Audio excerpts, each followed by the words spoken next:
Bonjour à toutes et à tous et bienvenue dans cette room donc organisée par à la fois les speakers Eric Blo et Philippe, président de la FCP. Nous avons l'honneur de vous recevoir ce soir et surtout de recevoir notre invitée d'honneur, Sylvaine Messica.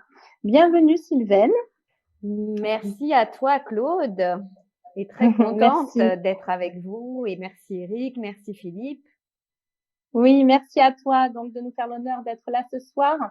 Alors, tout d'abord, j'aimerais t'introduire, Sylvaine, en racontant ton histoire, une jolie histoire. Tu fais tes débuts dans la vente à 16 ans, en banlieue, un premier poste de commercial en B2B à 19 ans, une orientation de carrière commerciale choisie dans le design, le luxe, la communication. Et tu deviens directrice commerciale dans la formation professionnelle. Tu réalises un stage d'improvisation théâtrale à l'âge de 17 ans où tu te révèles complètement. Et plus tard, tu crées ton association. En 1996, une troupe, une école d'improvisation et tu as même joué au Bataclan, Absolument. chanteuse. Et oui, chanteuse, improvisatrice en jazz notamment, multicarte en fait, Sylvaine. C'est Puis tu ça. deviens indépendante, experte, conseil en formation, coaching depuis 2012, entrepreneuse. Et tu vas jusqu'à donner le nom de ton entreprise en haut de l'affiche depuis 2007. Donc tu es conférencière depuis 2010, où tu allies parfaitement à la fois les conférences, le théâtre, le spectacle, le show. Tu casses les codes aussi avec de l'innovation. Conférences chansons, tu aimes mettre à l'honneur les femmes et pas seulement. Bien entendu aussi, 80 de tes clients, plus de 80% de tes clients sont des hommes, des leaders d'aujourd'hui et de demain. Voilà, un joli parcours Sylvaine. Alors, pour démarrer, en fait, et pour mieux te connaître, et en toute confidence, j'aimerais bien te poser quelques questions un peu plus personnelles. Si tu étais un talent, tu serais lequel? Forcément, la spontanéité. Ok, le thème de ce soir, super. Et si tu étais une chanson? Alors, je te répondrai bien avec l'une de mes chansons, comme Les filles de Simone Veil, qui est mon premier single, parce que c'est quand même un sacré symbole d'avoir pu sortir un album à plus de 48 ans. Et autrement, j'ai une chanson qui me vient en tête là tout de suite maintenant, une chanson de Michel Fugain, C'est la fête.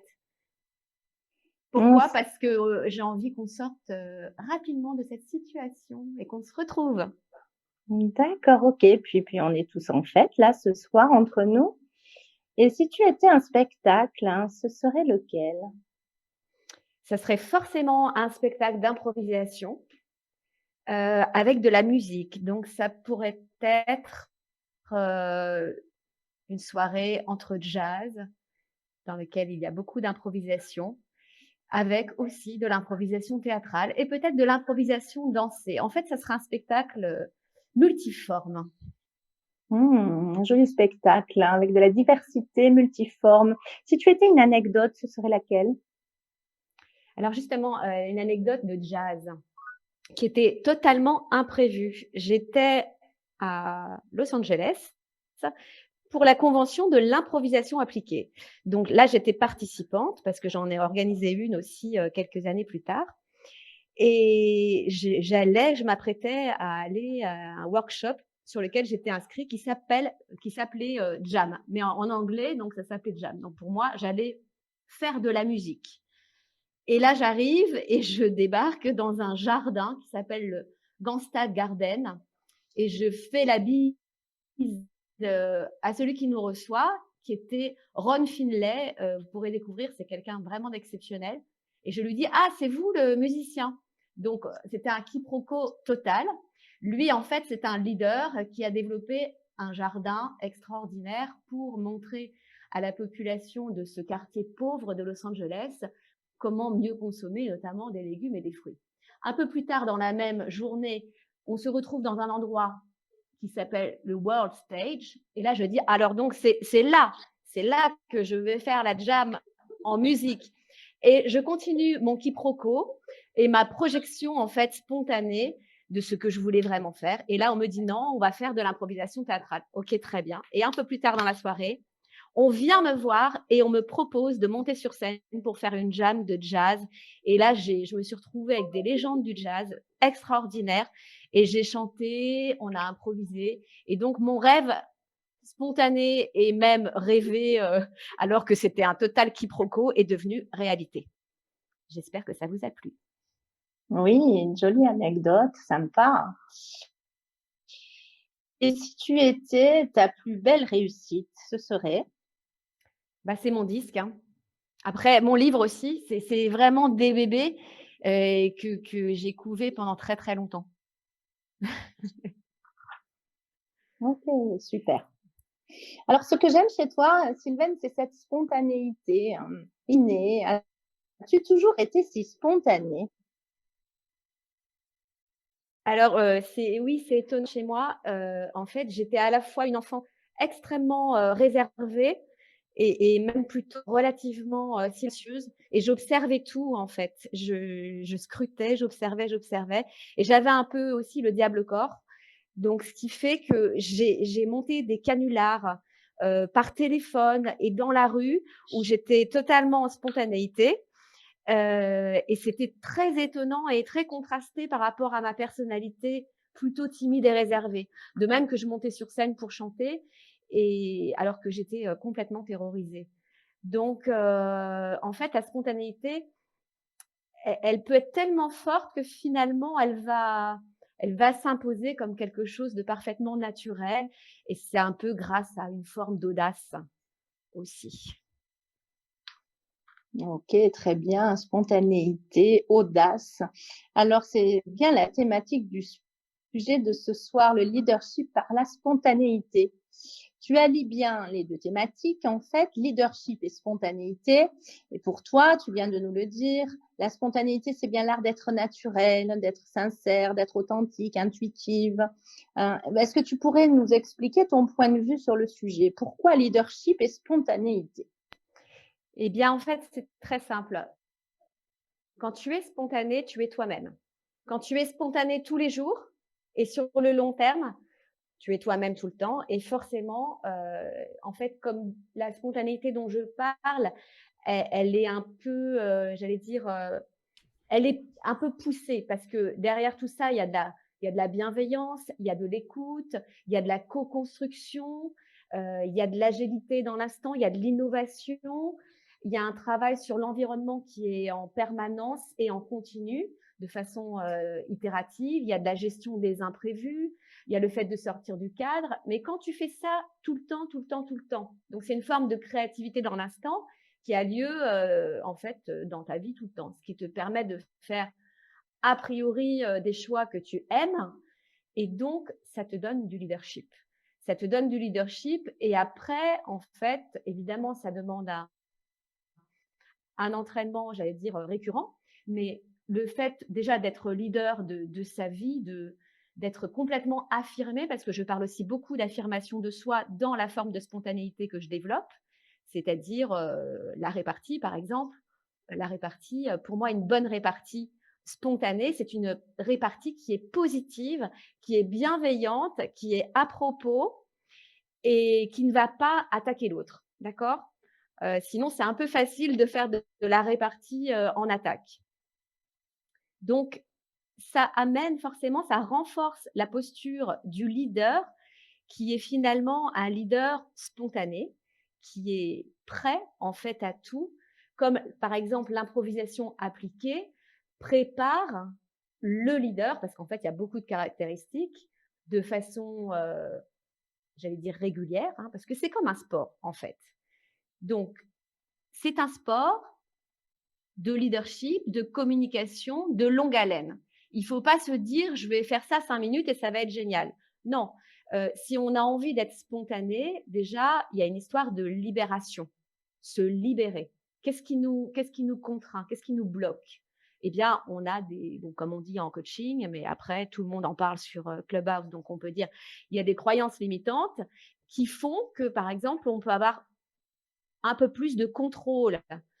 Il y a aussi le fait d'être plutôt formaté et donc d'avoir des méthodes et beaucoup de méthodes qui font que ça devient une habitude de travail, une habitude de communication. Et donc, ça peut aussi empêcher un peu le leadership, surtout en temps de crise. Je ne sais pas si je suis bien claire, Claude. N'hésite pas à me relancer. Oui, oui, oui, tout à fait. Donc en fait, si j'ai bien compris, le leader et le leader spontané, lui permet de prendre sa place, hein, dans l'organisation, par exemple, de prendre plus de place ou le conférencier, voilà, d'être pleinement, dans sa place et j'ai envie d'ajouter, j'ai lu de toi dans un article des Échos d'il y a quelques années, une expression qui m'a beaucoup plu, où tu dis: «Le leader spontané, c'est le jazzman de l'entreprise». Ça m'a beaucoup plu. C'est un peu ton credo. Alors, quelles sont les raisons, finalement, de cultiver cette spontanéité, lorsqu'on est, dirigeant d'entreprise, par exemple? Tout à fait. En fait, une entreprise, dans le sens classique, c'est un peu un philharmonique avec un chef d'orchestre. Donc un philharmonique qui marche bien, qui fonctionne bien, heu, tout est, comment dire, millimétré, il y a des process, il y a de la répétition, donc ça fonctionne très, très bien. Par contre, c'est quoi la différence avec un jazz band? Un jazz band, alors il y a dans le philharmonique, hein, on a bien sûr une partition, qui est suivie à la lettre. En général, on a assez peu de changements. Donc ça, là, il y a déjà un lien par rapport à toutes les transformations qu'on peut entreprendre. Une transformation va prendre beaucoup plus de temps. Par contre, dans un jazz band, on a aussi une partition commune. Même pour les plus grands du jazz, qu'on disait qui n'avaient pas de partition, ils avaient bien sûr une partition. Tous, même Ray Charles. Donc, une partition commune. Par contre, il y a une interprétation. Déjà, il y a une interprétation du morceau. Très important. L'interprétation, c'est la stratégie. C'est une stratégie qui est unique. Et dans un deuxième temps, chaque membre du jazz band est un leader. Et ça, c'est la vraie différence. Et c'est comme ça qu'on travaille en improvisation appliquée et en improvisation particulièrement. C'est-à-dire que chacun prend sa place et il n'y a pas quelqu'un qui est au-dessus d'un point de vue hiérarchique. Même le coach, il est sur le même niveau que les autres. Donc ça, c'est très, très puissant parce que un orchestre de jazz qui marche bien, c'est un orchestre qui fonctionne comme ça.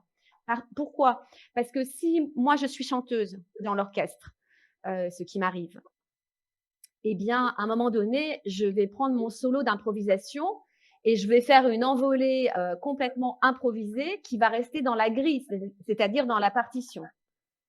Et ensuite, je vais passer la main au piano et ensuite, je vais passer la main au batteur, au saxo, etc.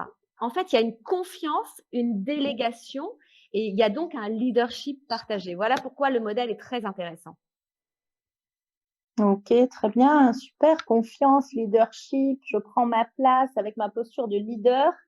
J'ai bien aimé l'analogie aussi à la musique, à la partition et au jazz. Alors, comment faire pour cultiver cette spontanéité, pour progresser en utilisant cette spontanéité au quotidien finalement? Alors, au quotidien, en fait, c'est déjà être très, très à l'écoute parce que l'écoute, même qu'on peut apprendre dans la vente, par exemple, parfois je fais faire des exercices aux vendeurs que j'entraîne pour leur montrer vraiment ce que c'est que l'écoute dans le sens intuition, dans le sens écoute de l'environnement global. En fait, c'est une concentration qui est multidimensionnelle. Alors que si tu écoutes ton client d'un point de vue auditif, tu n'entends pas tout, tu entends juste son message vocal. Alors que là, la véritable écoute, moi celle que j'aime vraiment faire travailler, c'est la plus difficile, c'est celle qui est multidimensionnelle. C'est-à-dire qu'on a un environnement, okay, au quotidien, on prend le pouls de cet environnement, on regarde, on observe. Et ensuite, on va avoir une connexion avec une personne. Pareil, on observe, on écoute. Et l'écoute, elle est aussi dans le non-verbal, sur la relation, hein, énormément et beaucoup plus sur le non-verbal que sur l'auditif. Et donc, en faisant ce travail déjà, on est beaucoup plus en connexion avec son environnement, plus soi-même, parce que s'écouter soi-même, c'est écouter ses émotions, ses ressentis. Et à partir de ça, déjà, vous faites un premier boulot sur votre spontanéité, puisqu'elle est très, très liée avec l'intuition. D'accord, très bien. Donc, tu es en train de nous dire que plus on s'écoute soi-même, plus on réfléchit finalement et on prend soin de nos émotions, plus il y a un lien avec, nos intuitions et la spontanéité, c'est bien ça? Absolument, parce que en fait, si tu écoutes ton intuition et que tu agis, tu es spontané. OK, très bien. Nous allons tous progresser en spontanéité ce soir. Mais alors du coup, moi j'ai besoin de faire la différence, surtout qu'il y a des amis, conférencières et conférenciers dans la salle. Alors quelle différence finalement entre spontanéité et improvisation? Alors, on improvise tous les jours, on improvise tout le temps.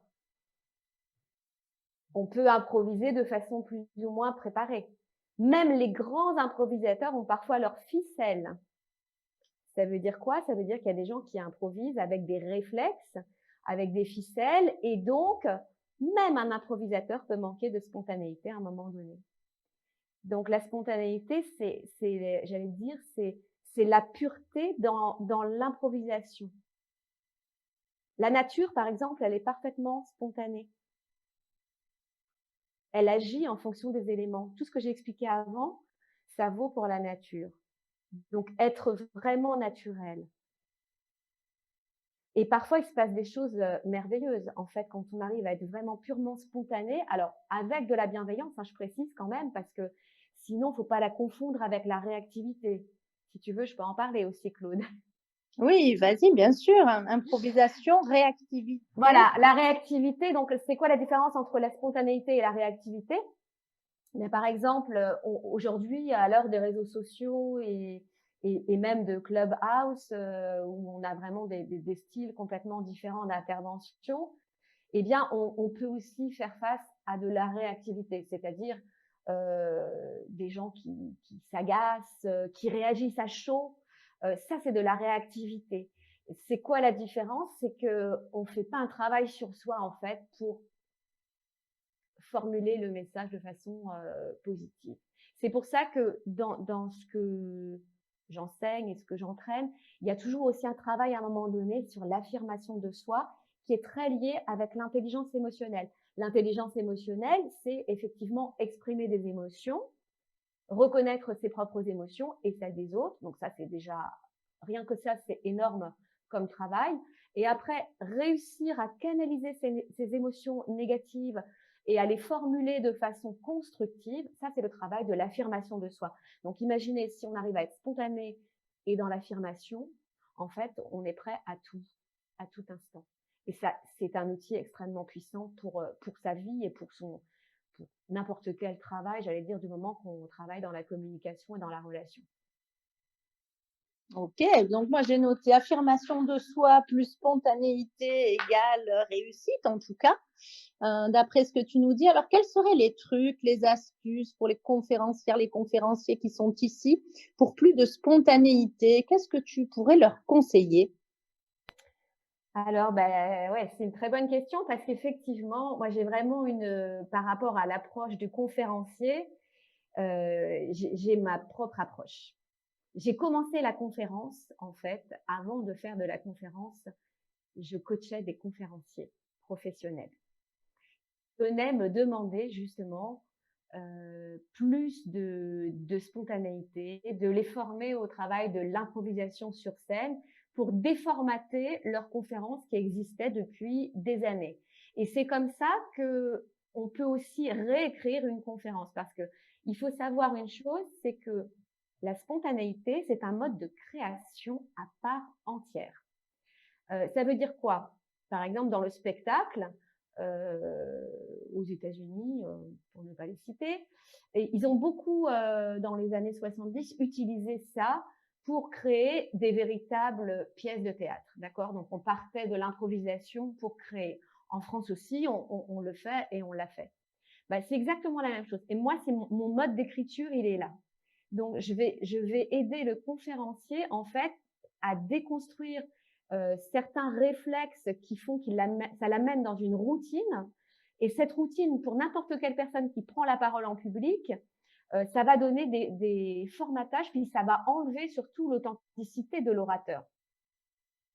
Donc moi, ce que j'aime, c'est travailler sur les aspérités de l'orateur parce que c'est ça qui fait sa singularité. Son côté unique est là-dedans. Il n'est pas dans la perfection. Voilà. Ok. Je n'aime pas le discours aussi appris par cœur. Alors, j'ai parfois des petits débats avec certains amis conférenciers parce que, mais c'est aussi une question de se rassurer. Quand tu apprends par cœur, tu as l'impression que tu maîtrises tout et que donc tu ne pourras pas avoir d'échec. C'est une façon de faire un spectacle. Mais tu peux aussi écrire certaines choses et en improviser d'autres. Et moi, c'est plus ce que j'aime faire et ce que j'aime apprendre aussi pour les autres. Ok, très bien. Alors, la spontanéité, une forme d'affirmation de soi, tu nous dis comment tu pourrais aider les dirigeants. Par exemple, on a parlé des conférenciers à l'instant, mais du côté des dirigeants ou des équipes en entreprise aujourd'hui, très concrètement, est-ce que tu pourrais nous transmettre un outil qui pourrait servir à tout le monde, quelque chose d'utile justement pour développer cette spontanéité en lien avec le leadership? Absolument. Alors, il y a un outil qui est très central dans mon travail et qui va être applicable à beaucoup d'univers. On entend beaucoup le oui et on l'entend un peu partout, mais en fait, les gens ne savent pas nécessairement que ça vient de l'improvisation. Donc, le oui et, ça vient de l'improvisation et particulièrement de l'improvisation côté plutôt anglo-saxon. Voilà. Moi, je sais que quand j'ai commencé l'improvisation, on nous disait qu'il fallait accepter toutes les idées. Alors, c'est une forme de oui, plus que de oui et. On n'avait pas le droit de refuser les idées. Voilà. Le oui et, ça va un peu plus loin, c'est-à-dire que euh, si on prend la scène, donc tu as un comédien en face de toi qui te propose un truc alors que toi, tu as une idée justement en tête. Tu vas être obligé de déconstruire ton idée et d'accepter ce qu'il te propose et de co-construire avec lui. Donc, il y a cette idée de lâcher prise et de sortir du oui mais parce qu'autrement, bah, même les comédiens ont tendance à penser oui mais moi j'avais mon idée, mais moi c'était mieux, mais etc etc. Donc en fait l'idée c'est de faire avancer l'histoire. Alors ce que je vous dis là, ce qui est intéressant c'est que il faut déjà arriver à prendre conscience du nombre de oui mais que vous pouvez formuler dans une journée. Donc déjà rien que ça c'est énorme. Et le oui mais n'est pas toujours formulé à quelqu'un. Alors, 2 choses à faire. Déjà, prendre conscience des oui mais que vous pouvez formuler aux autres ou que vous formulez dans votre propre tête. Très important parce que si, par exemple, vous avez envie de faire quelque chose et que dans votre tête, vous vous dites, «Oui, mais c'est le confinement, oui, mais» bon, c'est vrai que ça, c'était facile. Vous avez toujours une excuse, en fait, pour ne pas avancer. Donc, ce que je vous dis là, c'est que ça s'applique pour les autres et ça s'applique à soi-même. En application, donc le oui et attention, hein, c'est pas un truc hypocrite, je t'écoute, mais je vais quand même te coller derrière mon idée ou te dire non. Non, non. Le oui et c'est un vrai truc de bienveillance, d'acceptation, et de co-construction. On peut l'utiliser dans la vente, on peut l'utiliser en conférence pour les conférenciers ceux qui prennent la parole en public, on peut l'utiliser en management, en brainstorming, enfin l'utilisation est très, très large. Après, attention, ce qui va faire la différence, c'est le training. Toujours pareil. Tout ce que je vous raconte, pour avoir une fluidité, il faut être entraîné, entraîné, entraîné, entraîné. Mais déjà, amusez-vous à compter le nombre de oui mais, vous allez être étonné. Même si vous êtes quelqu'un de positif, attention, hein, ça n'a rien à voir. Oui, super. Alors oui, Hé! et Super! je l'ai dit, le oui. Et moi, j'ai envie de dire oui, et il faut s'entraîner, bien sûr, tu nous le conseilles. Leadership par la spontanéité. Oui, et puissance aussi de la spontanéité. Ça, c'est ton ouvrage qui est sorti aux éditions Erol en 2019, qui retrace bien ce chemin de vie finalement. ou dans lequel tu donnes des conseils comme celui que tu viens de donner à des leaders pour adopter cette posture pour plus de spontanéité. Donc, nous avons compris qu'il faut des outils, de l'entraînement. Mais oui, et quoi d'autre, Sylvaine? Oui, oui, ah bah, je rebondis d'ailleurs sur ce que tu dis. C'est vrai que, il y a aussi, plein de choses pour apprendre à développer, par exemple, sa répartie positive. On parle beaucoup de pitch. Moi, je parle de pitch spontané, c'est-à-dire être capable de pitcher à n'importe quel moment, parce que c'est ça, en vérité, le pitch. Bon, il y a des entrepreneurs qui préparent leur pitch, parce qu'ils vont avoir, comment dire, un pitch à faire devant des investisseurs, et là, c'est un peu le grand oral. Mais après, tu peux tomber sur quelqu'un de très important pour toi, et là, tu t'es pas préparé. Et c'est ça qui va faire la différence. Être capable de raconter son histoire en incluant l'autre dans l'instant, ça, c'est vraiment de la spontanéité et du pitch spontané. Donc, dans le travail de l'improvisation aussi appliqué, il y a tout un travail que j'aborde autour du storytelling. Parce que le storytelling, plus il est authentique, vraiment authentique, et plus il est adressé à l'autre, et plus il va faire mouche. Voilà, donc c'est dans ce sens-là que j'aborde cette question-là pour la prise de parole en public, notamment, ou la relation client. L'importance du storytelling. Intéressant. Alors, lorsque tu interviens en entreprise en tant qu'experte, hein, nous l'avons bien compris, expert de la vente et du commercial sur des métiers à la fois de commerciaux ou des métiers très opérationnels, finalement, cette approche que tu proposes permet de développer quelles compétences comportementales, que ce soit à travers tes conférences, tes formations, ce que tu proposes pour les dirigeants aujourd'hui? Alors, quand on veut avoir une fluidité dans l'opérationnel, justement, la spontanéité va permettre, c'est exactement l'image du leader de jazz band. C'est-à-dire que un commercial, on va dire que il a ses pratiques. Moi, je vais l'entraîner comme un sportif de haut niveau. Et après, la fluidité, la spontanéité va amener l'écoute, l'audace de l'instant. Alors, la persuasion, ça va permettre, c'est-à-dire que même si on travaille, par exemple, la technique de vente en persuasion, en conviction, quand tu es capable de faire ça de façon totalement spontanée, tu as un niveau au-dessus en termes d'excellence. Je ne sais pas si tu vois ce que je veux dire. C'est-à-dire que tu es capable de le faire dans Mhm. l'instant, et justement sortir de la surpréparation qui fait qu'il y a ce formatage, en fait, qui, qui peut faire une personne très opérationnelle, mais qui peut être un peu rigide. Donc, ça enlève toute cette rigidité et fait que aussi on va être créatif dans l'instant. Par exemple, en négociation, avoir l'audace de l'instant, c'est assez fulgurant, c'est assez incroyable. C'est-à-dire que tu prépares ta négociation, tu es un très bon négociateur, et puis là, tu as le négociateur en face qui te sort un truc que tu n'avais pas du tout imaginé. Ben justement, être capable de rester professionnel, opérationnel et dans cette spontanéité, ça demande tout un entraînement. Et pour moi, l'excellence, elle est là. Pareil pour la vente dans le luxe, on parle beaucoup du produit, mais ce qui va faire la différence, c'est l'adaptabilité, en fait, suprême. Oui, donc en fait, c'est comme un cocktail avec de l'adaptabilité, de la fluidité, de la créativité et tout ça qui va entraîner une certaine spontanéité finalement que tu vas C'est inviter à ces commerciaux, Oui, c'est ça. hein, pour que ce soit finalement une approche naturelle au quotidien.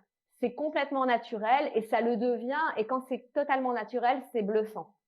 La spontanéité entraîne la créativité, la résilience aussi face à l'imprévu, face à la difficulté, et va permettre aussi de booster le mental. Parce que je suis aussi sur le niveau de la pensée positive, de l'optimisme. Par exemple, quand on dit oui et, alors c'est un exemple, c'est forcément un schéma qui est optimiste, puisqu'il est dans la solution et dans l'acceptation. Et c'est comme ça qu'on travaille même en improvisation, parce qu'en fait, on n'a rien du tout. Et la création, elle se passe en direct. On écrit, en fait, en direct la création. Donc ça sous-entend qu'on a confiance, ça sous-entend qu'on est complètement ouvert et à l'écoute et qu'on n'est pas dans un schéma justement de réussite et de performance parce que ça aussi c'est un point important.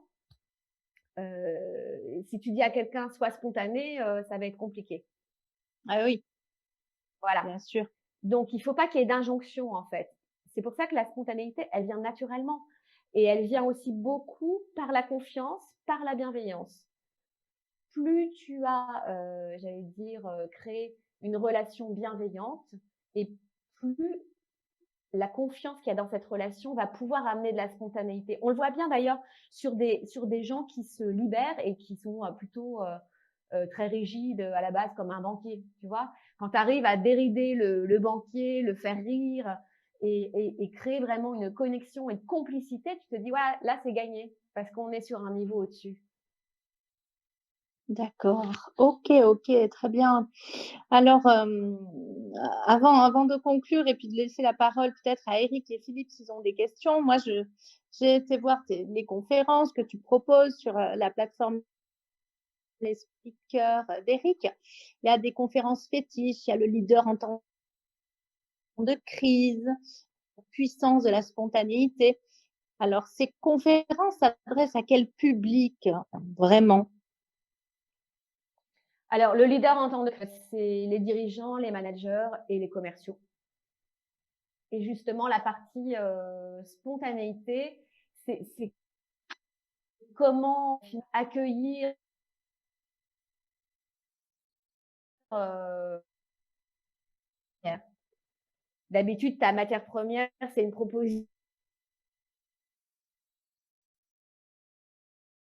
de l'autre. La matière première, c'est ce qui te tombe sur la tête. Et ce qui te tombe sur la tête, tu travailles avec, et c'est un pâte à modeler de la créativité. Donc en fait, ça donne une résilience, ça donne une créativité, ça donne une innovation dans l'instant, un peu face à toute épreuve. Et ça permet aussi, tout à l'heure je parlais de mental, de garder une sérénité en fait. Et puis sur la puissance de la spontanéité, elle s'adapte. La puissance de la spontanéité pour la vente, si j'ai des managers, c'est pour le management. Donc, en général, il y a toujours une thématique en dessous, sachant que elle peut être aussi transversale. Et dans ces cas-là, c'est du développement personnel et de la communication. OK, donc en fait, tu adaptes tes conférences à la cible, à la problématique de l'entreprise. Aujourd'hui, bah, les problématiques de l'entreprise sont dans un contexte quand même très particulier hein, au vu de l'environnement. Et comment peux-tu les aider en allant plus loin aujourd'hui et quelles sont les propositions que tu ferais à des dirigeants qui ont besoin d'aide actuellement? En ce moment, on me demande beaucoup de rebooster les équipes. Motivation donc. Voilà, motivation, de remettre aussi la complicité au cœur des équipes. Et ça, c'est vraiment une thématique de spontanéité pour le coup, parce que tu vois la différence entre maintenant, la crise depuis 1 an et il y a 2 ans quand le livre est sorti, c'est complètement différent. Parce que on se disait oui, la spontanéité, c'est bien, enfin, voilà. Maintenant, c'est pas que c'est bien, c'est que c'est essentiel et qu'on en a pris conscience en fait. C'est ça la différence. Et c'est ce qui manque aux gens aujourd'hui.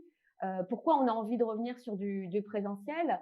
C'est pas pour rien, c'est parce que c'est les émotions, c'est ce groupe et même, je veux dire, s'il y a des conflits, par exemple dans une équipe, ça va même finir par avec le télétravail. Et donc les gens ont vraiment besoin de revenir vers c'est forcément ce qu'il y a de plus fort chez l'humain. Donc c'est un trésor cette spontanéité. C'est pour ça que voilà, aujourd'hui les gens viennent vers moi en me demandant ça. Donc moi je suis contente parce que ça fait quand même 20 ans que je fais un travail là-dessus de vulgarisation. Il y a 20 ans, c'était un gros mot quand même dans l'entreprise. Oui, c'était. Et pourtant, là, aujourd'hui, clairement, les gens comprennent pourquoi c'est important et pourquoi aussi on doit aider les équipes là-dessus. La spontanéité par les émotions et par l'humain. Puis la spontanéité, c'est ce qui se passe aussi beaucoup au sein des rooms et de Clubhouse. Absolument. Ah oui, ça pour le coup, c'est le réseau le plus spontané que j'ai jamais connu encore. Tout à fait. Alors, j'ai envie de me tourner vers Eric et Philippe. Est-ce qu'Eric, Philippe, vous avez une ou deux questions avant de donner la parole à toutes les personnes qui sont avec nous? J'espère. Merci, merci à vous. Moi, j'ai peut-être une question pour Sylvaine. C'est-à-dire, typiquement sur la spontanéité, moi, je me méfie beaucoup de ma propre spontanéité. C'est-à-dire que même si je vais pratiquer le oui, je me demande si, quand j'exprime de manière spontanée ce que je pense en répondant à une question, je me demande si c'est la meilleure réponse que je fasse ou si j'ai pas plutôt tendance à devoir tourner cette fois ma langue dans ma bouche, comme on disait mon grand-père. Alors là, celle-là, elle est vraiment super parce que ça, c'est vraiment une croyance qui limite la spontanéité. Parce que c'est un truc qu'on nous a appris, sois sage, ne parle pas en classe, ne réponds pas, etc. Enfin, il y a toutes ces croyances quand même derrière. Hein. On est quand même très, très formaté et le système éducatif nous a formatés à perdre cette spontanéité. Donc, c'est déjà ce premier point que tu peux noter. Quelle est la phrase qui te vient à ce moment-là? Et tu vas trouver ta croyance limitante, Eric. Et après, la question que je te poserai en retour, c'est est-ce que tu as peur, par exemple, d'être trop dur dans ton propos? Et dans ce cas-là, ça serait plus de la réactivité? Ouais, bah, disons que les Français, quand je suis très spontané et que je suis pas d'accord, parce que si je suis d'accord, tout va bien, hein, me disent que je manque un peu de filtre. Donc ça me rappelle un peu l'attitude que j'avais quand j'étais adolescent. Et les anglo-saxons me disent que je suis rude. Je ne ferai pas l'accent britannique, je l'imite très mal, mais tu vois ce que je veux dire. Ouais, je vois. Alors là, finalement, on te reproche, entre guillemets, d'être direct. Ce qui n'est pas nécessairement la même définition que, d'avoir de la spontanéité. Donc ce qu'il faut probablement ajouter, c'est, avant de répondre, c'est de se dire: «Est-ce que je suis bienveillant?» Oui, bah, écoute, ça c'est très intéressant. Ouais, oui, écoute, moi j'ai un peu la même question qu'Eric. Je sais que en ce qui me concerne, pour avoir le mot juste, et le mot qui correspond le plus à ma pensée réelle, je dois prendre toujours un peu de recul par rapport à quelque chose qui vient d'arriver. Je sais que si je réagis spontanément, je peux avoir des mots qui vont dépasser ma pensée. Là, je suis en mode réactif effectivement dans ce cadre-là et je suis en général pas bon en mode réactif. Donc comme je sais que je peux être en mode réactif, du coup, je préfère prendre du recul de manière à avoir le mot juste. Donc je comprends la différence entre être en mode réactif et être spontané. Donc du coup, effectivement, je suis pas spontané non plus. Je comprends. Je comprends tout à fait ta remarque. Et Et alors juste peut-être je peux vous donner un truc là-dessus, c'est que ce qu'il faut éviter dans la réactivité justement, parce que ce qui va sortir naturellement, ce sont des opinions. D'accord? Donc ça, faut vraiment éviter. Parce que ça tue la relation. Ça fait mal. Et puis à la limite, même à vous, quand vous sortez, ça va pas vous faire du bien parce que vous allez y penser après et vous dire: «Ah, j'aurais pas dû dire ça». Donc c'est là où il y a des regrets, souvent, c'est parce que, il y a une formulation d'opinion. Comme, «Tu m'énerves», bah, si on dit: «Je suis énervé», c'est quand même plus positif. oui, C'est plus positif. Donc plutôt, par mmh. exemple, si vous voulez dire un truc dans l'instant, exprimez votre émotion parce que ça, bah, Donc ça nous épargne l'autre. ça veut dire que pour être spontané, il faut maîtriser les règles de la communication non violente alors? Pas nécessairement, non, non, parce que, écoute, là, ce que je viens de dire, par exemple, si tu es énervé, alors je sais pas avec qui tu es, à ce moment-là, tu peux dire, je suis agacée, par exemple, ou je Oui, suis non, mais c'est ça, hein. En énervée, communication non fatiguée, violente, tu vas voilà. parler de tes émotions, tu vas pas parler Voilà, de, mais hein, tu vas pas faire de jugement, justement, et tu vas parler de tes oui, c'est émotions. ça. Tu vas parler de ton En tout cas,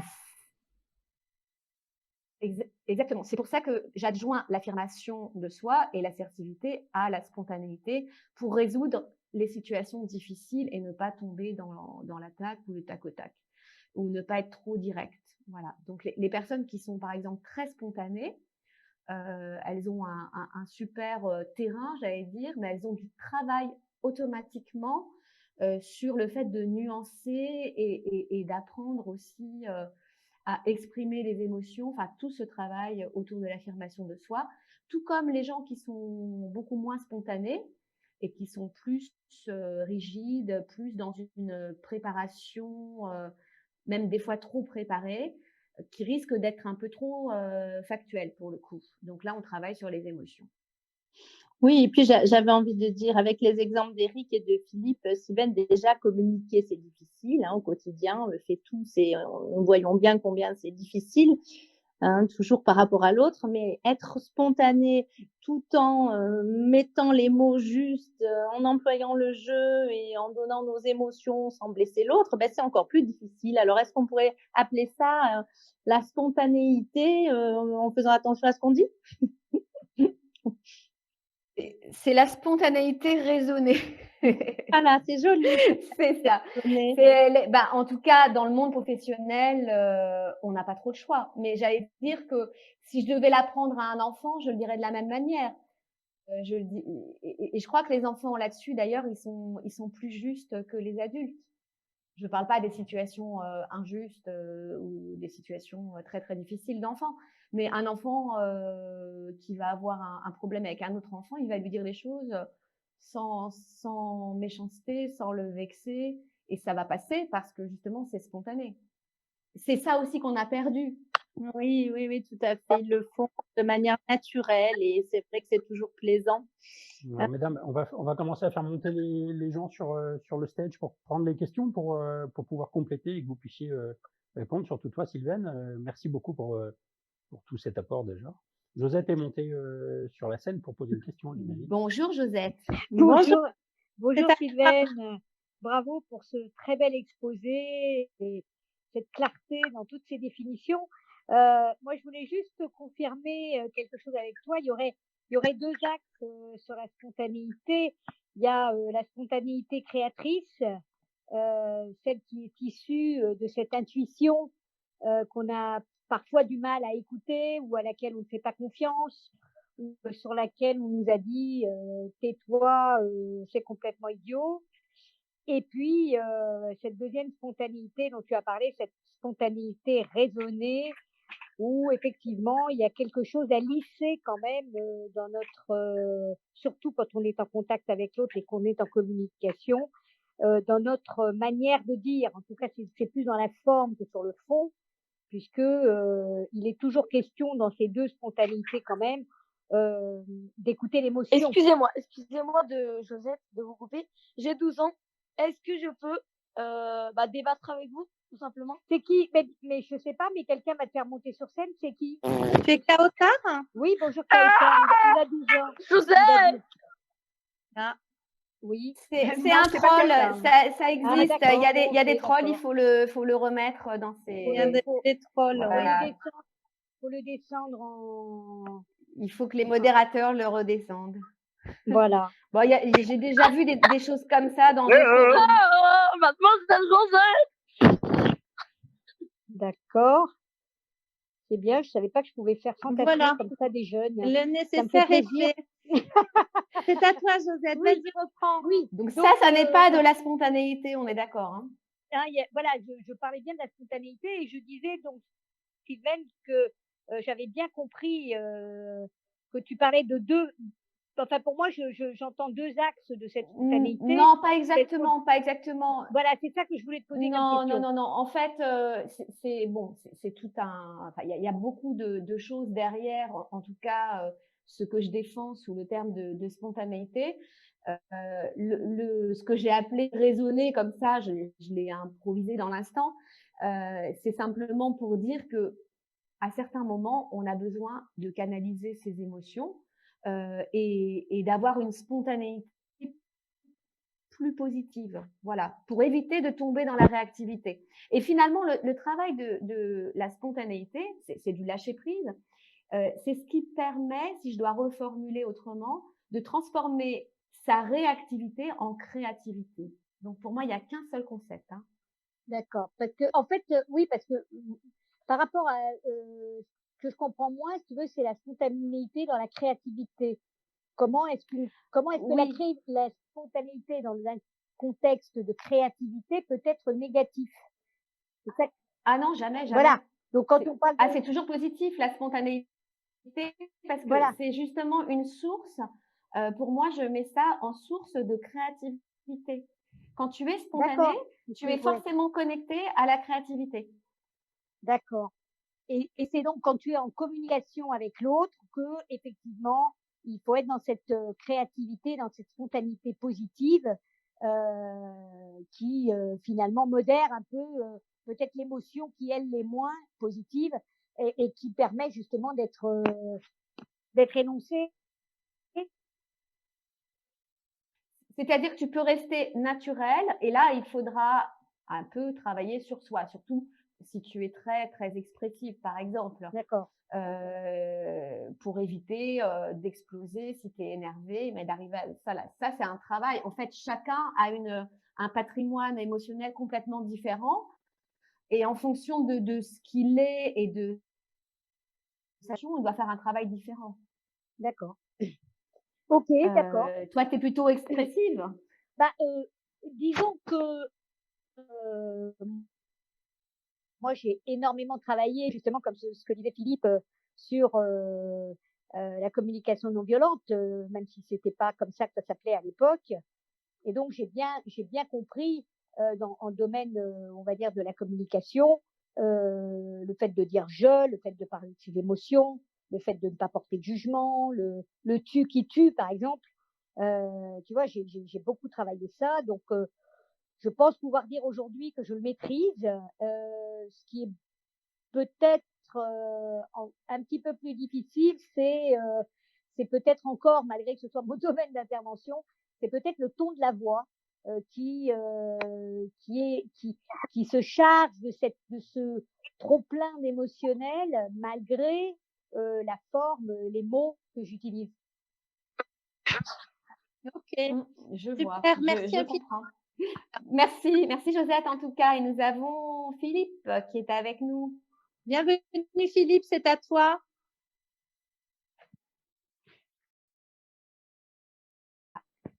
Philippe, tu nous Vous êtes entends? en direct.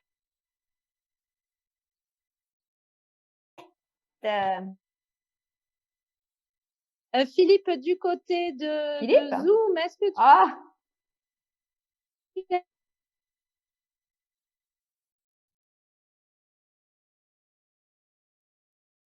Ah, Philippe ne nous entend Alors, pour pas, l'instant, il a n'y a pas de questions priori. sur Zoom. Alors, il y a Sylvie, il y a Il n'y a pas de Christian. question. Philippe, ah, c'est ça, non, j'ai pas compris que c'était à moi que tu parlais. Pardon.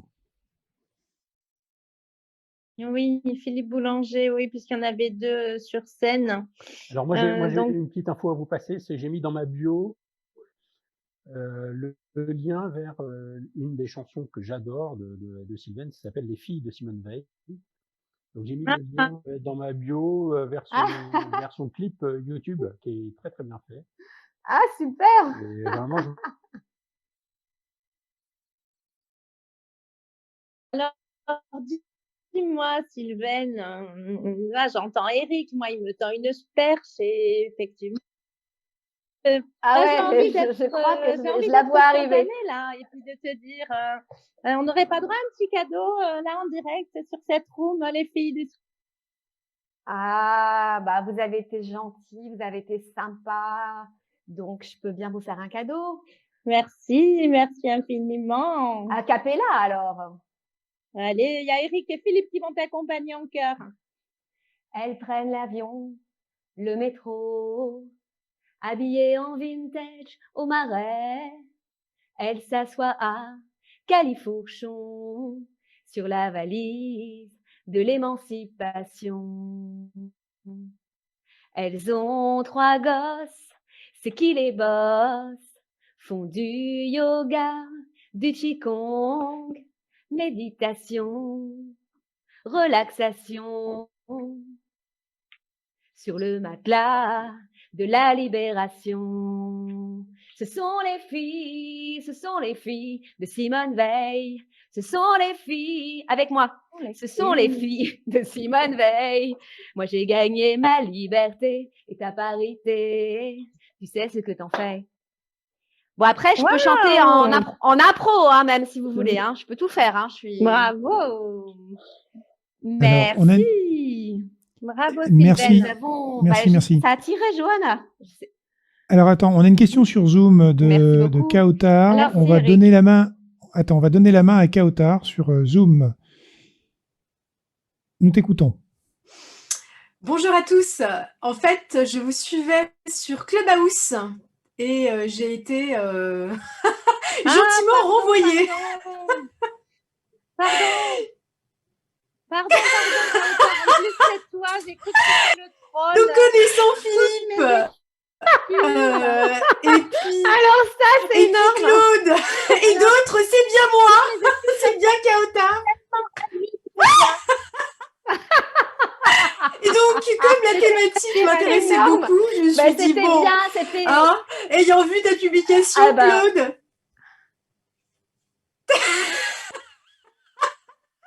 Alors, Donc là, en termes de spontanéité, j'ai été servie. Kautar, on t'aime.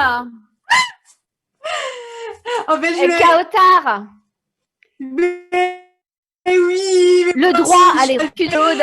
Voilà, restons dans la spontanéité. Bah, moi, alors, je trouve ça génial. Parce que finalement, tu vois, voilà. Vas-y, je t'écoute, Kautar. Et en tout cas, on t'aime. Hein. Et on veut te garder. Non, je t'en prie, fini. Oui, Kautar. Non, c'est bien ça, Kautar. Non, je t'en prie, termine, Sylvaine. Exactement. T'as pas de question, Partenaire Kautar? sur Social Selling Forum auprès de Loïc. Ok. Alors en fait, non, j'ai pas de questions. J'avais plus envie de partager mon expérience avec vous. Donc je souhaitais juste en fait partager mon expérience avec vous. Je sais pas si vous m'entendez tous bien. En fait, moi pour ma part, j'ai toujours été quelqu'un de spontané. Et en fait, dans ma spontanéité, comme peut-être d'autres personnes spontanées aussi, eh bien, j'ai souvent tendance aussi à être un peu maladroite. Alors, comme je suis quelqu'un plutôt de bienveillant, j'ai le sourire, ça passe. Mais si vous êtes face à des gens particulièrement sensibles ou mal-lunés, vous voyez, cette spontanéité avec une petite pointe de maladresse peut finalement un petit peu heurter, on va dire, la sensibilité. Alors, j'aimerais bien avoir ton retour et ton conseil finalement d'expérience. Donc, au final, dans ma spontanéité, j'ai une question. Voilà pour toi, Sylvaine. Merci. Ouais, super, bravo. Alors, dans les idées reçues de la spontanéité, justement, y a ça qui revient. C'est pas possible d'être spontané. Et souvent, c'est parce que quand on est spontané, effectivement, il y a toujours quelqu'un ou plusieurs personnes qui ont cette forme de reproche dans le regard, cette répréhension de la spontanéité. Parce que souvent, si tu analyses bien les choses, c'est parce qu'ils ne le sont pas, en fait. C'est aussi bête que ça, c'est-à-dire que te dire que peut-être tu as quelque chose en plus qu'ils n'ont pas. Alors surtout si tu restes bienveillante, c'est simplement une maladresse. Mais il faut se dire qu'il y a des maladresses bien plus graves qui sont sous forme de méthode, sous forme de process et qui ont des conséquences bien plus graves. Voilà, donc donne-toi le droit à l'erreur par rapport à ça. De toute façon, si tu es en face de quelqu'un qui a de la valeur et qui est bienveillant, il n'y a aucune raison qu'il t'en veuille. Merci beaucoup, Kautar. Et encore merci. Super, merci beaucoup. Moi, je t'encourage. Il y a Johanna qui est montée sur scène. Ouais, Oui. tu as peut-être une question? Oui, merci. Claude m'a proposé de monter, donc tant qu'à faire, oui, effectivement, un questionnaire. Donc du coup, j'en profite. Merci beaucoup pour cette intervention fortement intéressante. Moi, je suis américaine, donc je pense que côté culturel, c'est beaucoup plus facile pour moi, dans tous les cas, d'être spontané, de dire ce que je pense et de contribuer rien aux conversations sur Clubhouse facilement. Parfois, c'est pas formulé parfaitement. Parfois, c'est pas aussi clair. Il peut y avoir des questions de bonne utilisation de meilleurs mots en français, etc. Mais j'y vais.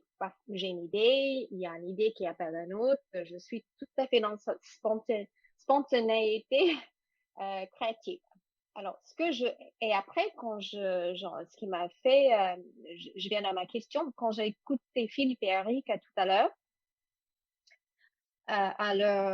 ils ont cette petite hésitation d'être spontané, car derrière, il y a un petit peut-être peur de jugement, d'avoir été trop franco, trop direct, peut-être pas avoir utilisé le meilleur mot, peut-être on sent ce côté perfection chez les Français qui est derrière, de pas vouloir toujours s'exprimer tout de suite avec une idée qui vient en tête.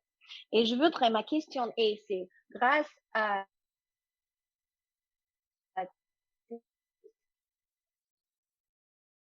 est-ce que tu as pu remarquer, excuse-moi, je te tutoie, est-ce que tu as pu remarquer un vrai basculement dans la mentalité de où ils ont commencé à comprendre que d'être plus spontané, ça va libérer la créativité, ça va donner accès peut-être à certaines passerelles d'idées qui n'ont pas peut-être forcément connaissantes dans leur retenue. Cette idée de oui et oui et oui et est-ce que tu peux nous donner un exemple d'un cas où quelqu'un a dit oui, j'ai pu adopter cette mentalité d'être spontané dans mon management, dans mon leadership et ça a complètement révolutionné mon rapport avec mes équipes, mon rapport avec les clients, mon rapport avec moi-même. Est-ce que tu as un Ah oui, exemple oui. Alors concret? merci tout d'abord, Johanna, pour ta question et ton propos.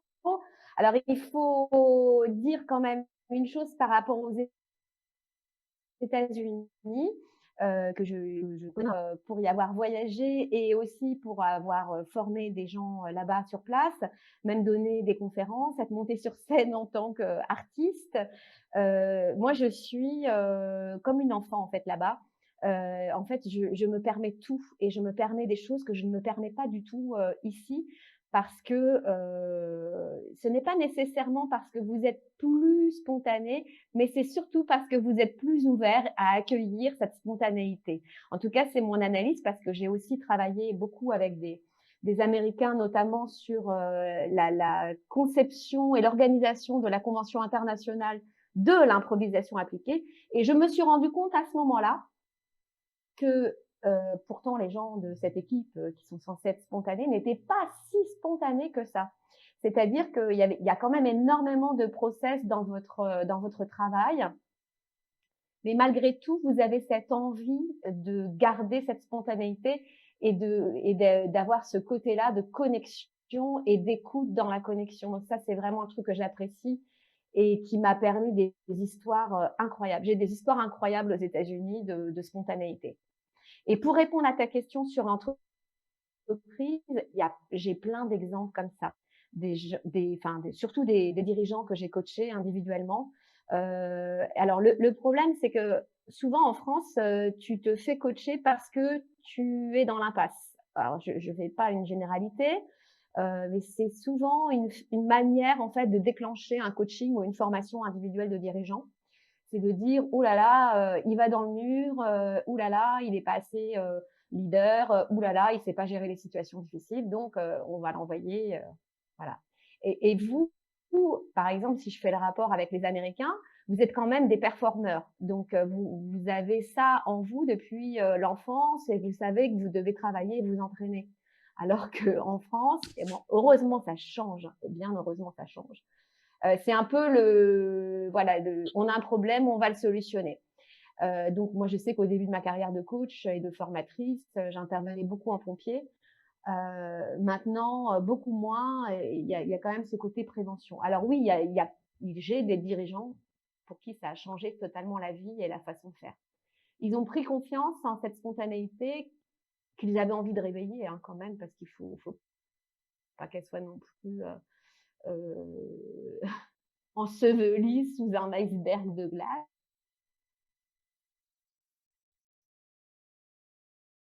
prends un projet qui a duré 5 ans, qui a été totalement révolutionnaire sur 80 maladies, qui a donné des résultats, voilà. Oui, c'est ça, c'est Et vraiment merci. cette notion de jugement. Si tout ce que je dis n'est pas parfait, bien formulé, bien dit, on va dire que voilà, elle a encore dit ce qui vient tout de suite à la tête et quelque part, on a peur de perdre du crédibilité parce que c'est pas, voilà, c'est pas aussi bien dit, aussi brillant que celui des côtés. Donc, est-ce que c'est vraiment cette, euh, ça donnait vraiment cette confiance qu'il fallait pour qu'il les débloque, qu'ils disent tant pis, euh, c'est pas, c'est peut-être pas magistral ce que je vais dire, mais ça va faire avancer des choses, ça va faire des connexions. Et donc, du coup, ils ont quelque part, ils ont laissé tomber le masque de perfection qu'ils avaient autour d'eux. Et ils ont. Ah bah, c'est super que tu dises ça parce que je vais rebondir là-dessus. J'apprends en fait aux gens à aller dans l'imperfection.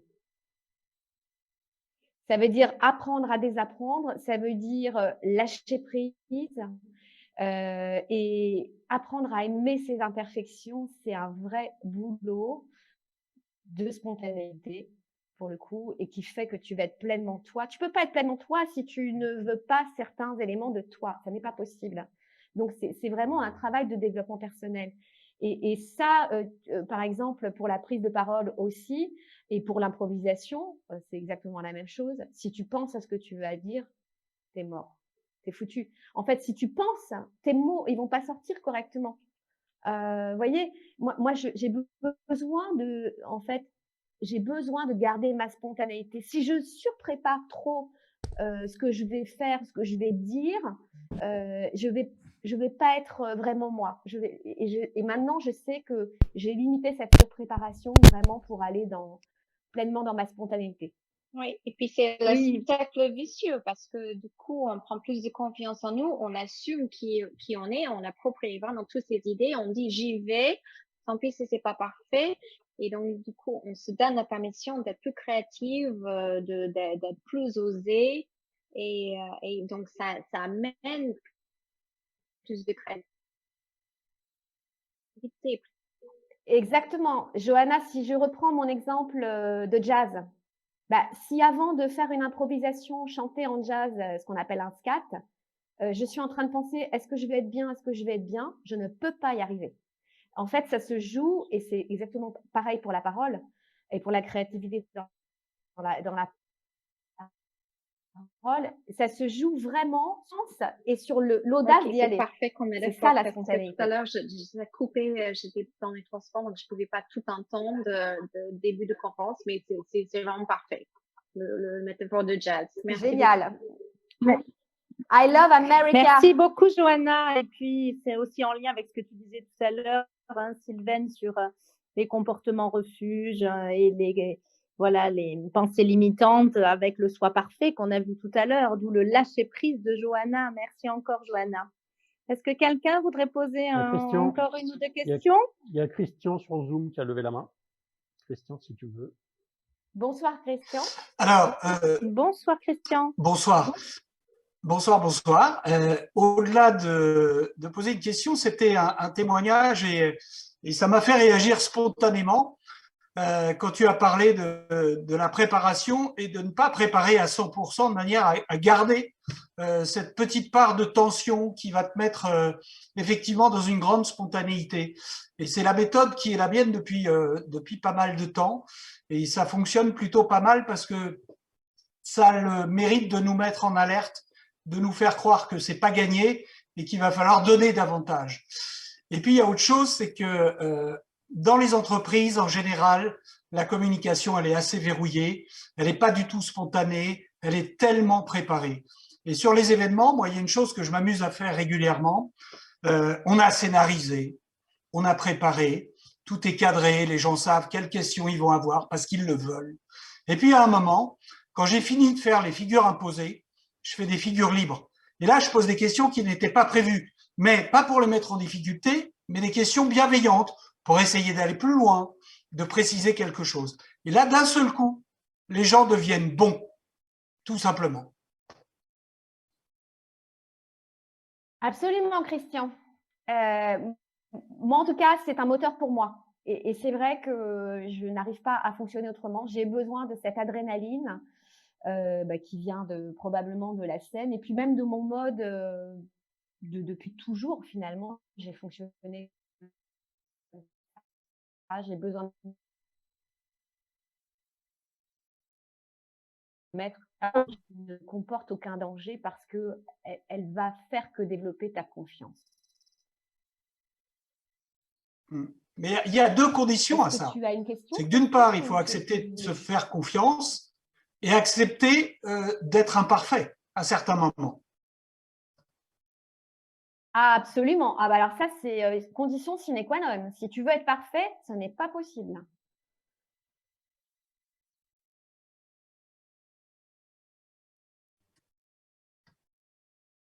Et en fait, parce que la perfection et le syndrome de la perfection fait que tu vas contrôler tous les détails et que ça ne sera jamais suffisamment bien finalement. Donc, tu vas peaufiner, peaufiner, bachoter, bachoter, bachoter et tu ne pourras pas être dans cette spontanéité. Et c'est là qu'on voit des orateurs, par exemple, qui apprennent tout par cœur et qui soignent le moindre détail. Alors, le jour où il y a un imprévu, c'est là où le modèle de la perfection se casse la figure. Et c'est bien ce qu'on a vécu pendant la crise.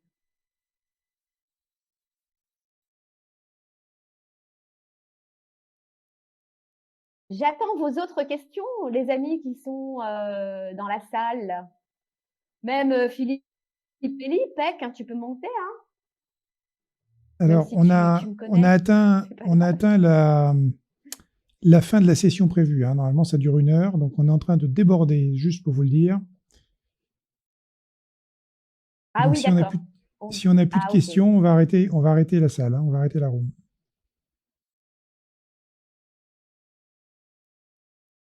Ok, super. Bon, en tout cas, merci infiniment à tous.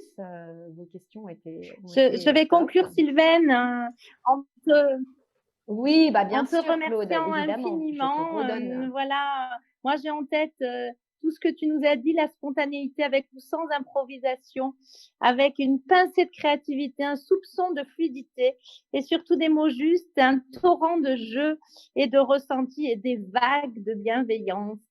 Merci infiniment pour ton témoignage, Sylvaine, aujourd'hui. Merci à toutes et à tous. Claude. Attends, on va, je peux rajouter avant de clôturer, un mot de la fin sur tout ce que tu as dit.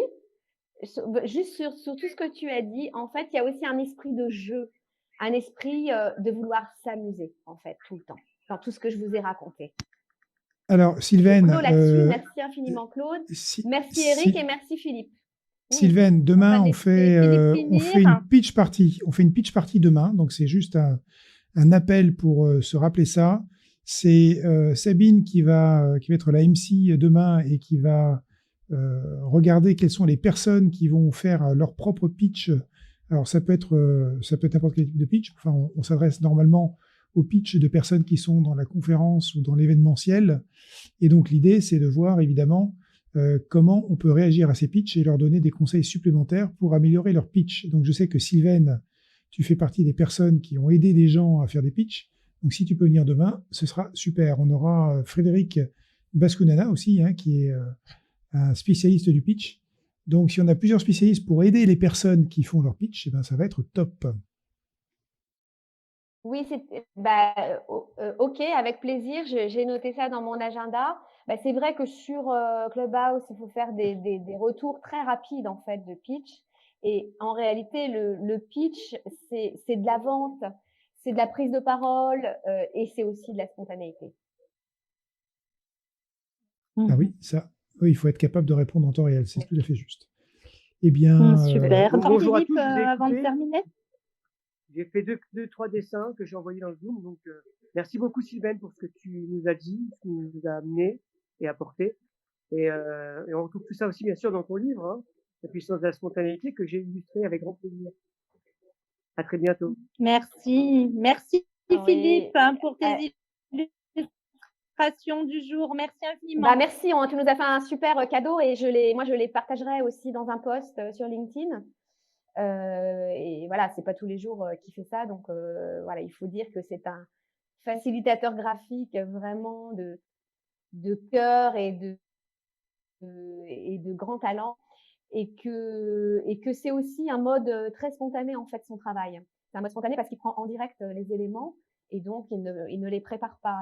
Il agit vraiment avec tout ce que j'ai raconté auparavant. Et il se trouve aussi au moment où j'ai créé la Liora, ma ligue d'improvisation théâtrale, il a été formé à l'improvisation. Il ne dit pas tout.